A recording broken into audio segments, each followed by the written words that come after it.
take it a little further than that one. Yeah. You know what I mean?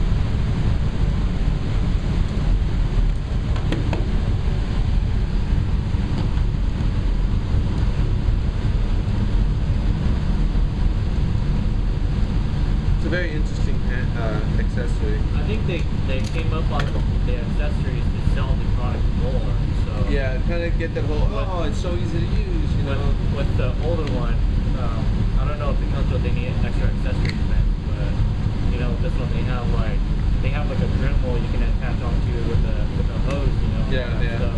Like, that one. Maybe they weren't selling it that much when it first came out, and they wanted to give it more purpose. Yeah. So they come up with all these attachments, but they have to make it like high quality too, you know. Like this is metal, this is actually kind of good, but still this part up here is. From what I read, a lot of these, like the jigsaw handle, a lot of these accessories just break after a few times used. Yeah, on these ones? On the newer ones, yeah. On this one? This model? Yeah. But again, it didn't say like who these people were. I don't know if they were like actual contractors who were chucking their tools in the back of their truck, or if these are homeowners that keep everything in a nice little bag in the closet when they don't need it.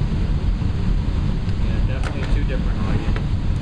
The only thing that these, like, you know, these little vice grips like that, all it tells me is, you know what I mean? Sell you on the fact like, oh, you know, I don't have to spend 20 seconds of my life to unscrew that, which, come on, it's 20 freaking seconds of your life. It's not that big of a deal. You know what I mean? It's actually more sturdy. Yeah, I feel like something like this is like, what do you call it? Those things on TV. Infomercials. You know what I mean? Like, hey, you know, go ahead. You want to cut some up in the wall? Go ahead and cut some in the wall. You want to go down and cut some in the foot? You know? Yeah. Done. And they're like, whoa, that was way too fast. You know, and you place it on. That guy clamps it. Done. And quote unquote, you're going to go from cutting the wall to cutting the floor. You know, in reality, it takes a lot of setup. Yes. You know, it takes vice grips to set things up. It sets, you know, you have to be prepared where you're about to go cut. No one's going to be like rushing, okay, I got 30 seconds to cut this. You know, thank God for that removable handle. You know, I switched from these two. You know, it just, it doesn't seem like it's all that important for a removable. It's not bad for a removable handle, man. I mean, you don't need it to be that sturdy or that good, but then with this part, you might need to actually have a screw in. You know, with the handle, you can actually, if the button tool can slide on it, you can actually have it on the drill. Right. You know what? If you wanted to, yeah. Going back to who's the person using this? Right. If I were to give my mom, say whatever she wanted to do a cut, this between this, or just my brother who's like a nav, stupid. They go like, oh, I can understand. Oh, there's a little switch, I could do this. Oh, there a button, it's telling me to press it. Whereas I give my brother this, I'd be like, this is part of all this. This is a machine to him. This is friendlier. Like he knows. It is friendlier for sure. This is more for, it has more of an industrial use where this is more. Like this is for someone that knows, like, I could do this.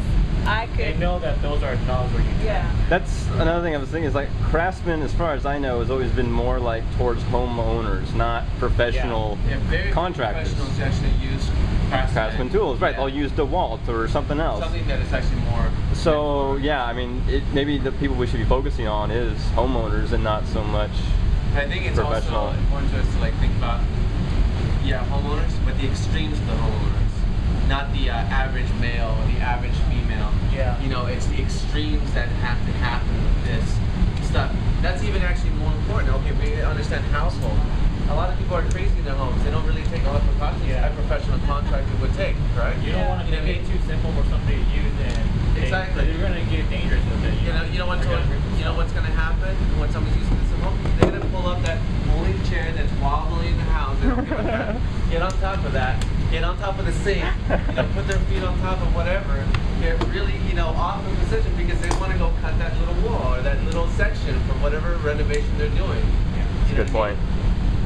Then at that point, does this become a super unsafe? Does that handicap that one crazy user? You know what I mean? Or does it make that little lifestyle rule because the guy doesn't have a professional ladder, he doesn't have a good sturdy stool, he didn't take or she didn't take all the precautions into using this tool properly? What if this guy falls? What if that guy slips? You know, is there an automatic shut up button on this one? You know, and this thing when it drops, it's just still gonna go everywhere. Your cat. Oh, no. And it's those kind of crazy things that we can take into account a lot, because you know, maybe we can kind of eliminate the whole big industrial use. Yeah. You know what I mean? More the household, but to the extremes of that household. I think That'd be kind of cool. You know, there's a leaking roof. Wife yells at us to go cut that up. He takes the motors in to go cut a nice hole to make a nicer patch. You know what I mean? Then what? Is that safe? Is it grip? Maybe it's wet. Maybe he's gonna do this in an emergency. You never know. Why would you want to use this? You know, what positions in your life at home do you feel like, oh shit, I need to go cut a hole. I need to go cut a square. You know? That's the real question on this one. Because if you need to cut some wood straight, you're gonna just go grab a bandsaw and hit your tools. yeah. You know what I mean? Why would you go to the store and pick one of these up? You know what I mean? Why'd you go pick one up? Because they advertised it as doing such, or because you knew that this tool would do something you needed to do? Well, my dad likes to do his own work on the house and remodel stuff, so I think that's more along the lines of what he got it for, was cutting into the walls and stuff like that. Drywall, cutting some simple shapes out to put outlets, put light fixtures, things like that, before the actual main finish on the house. Well, no, I mean, like, this is after the house has already been built and done, so it's just going back and like, oh, I wish that this Get into this tight little something, yeah, was here, or Because rechange. one thing I've noticed is when you do like contractor, you do like real, you know, so you want to cut some holes here, you want to cut some window cells, things like that. There's a whole bunch of area. You know what I mean? You can go ahead and cut with the biggest tool possible. It doesn't really matter, because then you're about to recover that and put more cover on that, and then that large hole became all of a sudden a small speck. So what if you have to go renovate this small little piece? You're talking about a very small circle. You're talking about a small area of working space that the original contractor had. You know, you could have brought his 2-ton, you know, machine in there and started cutting. No one would care, because there's plenty of room. The whole house is empty. You know, there's open windows. It doesn't matter. So this is more, yeah. You want to renovate that small little broken area. That's another good point. Is that I like the quickness or lack of setup required for these ones, because, like, again, if I'm working on a project and if I'm pulling out the circle saw, you got to set the, you know, the height and all that other crap with it. It just seems like more of a hassle to get those tools set up. Whereas with this, I just tighten the nut with the blade in it at approximately the right length that I need the blade out, and then I can just start cutting rough cuts. One of the pros from having the quick release handle and having these screws is that, you know, like when you're working on a project, you have a lot of crap everywhere. So if you drop this little screw and it rolls under the table, it's gone. You know, you won't be able to have a handle anymore. So with this, you know, they have all these little attachments that are on that doesn't come off. So these are fasteners that don't come off, right? So it's basically on the object the whole time. So you don't lose a little screw that rolls under the table or something like that. And I think that's one of the reasons why they actually came up with little fasteners instead. That's a good point. You know, if you notice, it's just a very simple spring. Yeah. You know what? That or what happens after all depends. You know what kind of metal, how much the elasticity will last in that, or springiness will last in that actual spring. You know, what about after a while you are a user of this handle? You really do take that out, put it back in, and then all of a sudden that's a weak little handle. All of a sudden that just clips right off because that spring is not strong anymore. Yeah. Opposed, almost like what's going on with this plastic holder. It's kind of like, well, this is useless, and this might eventually wear out. From what I've been noticing, I'm already getting a bad feeling about this.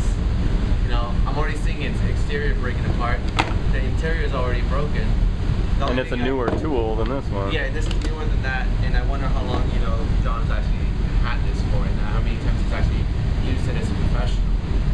Shit, he's always talking about we need to be talking to people. We ought to go ask him his experience with this thing. Yeah, that's very true. Because if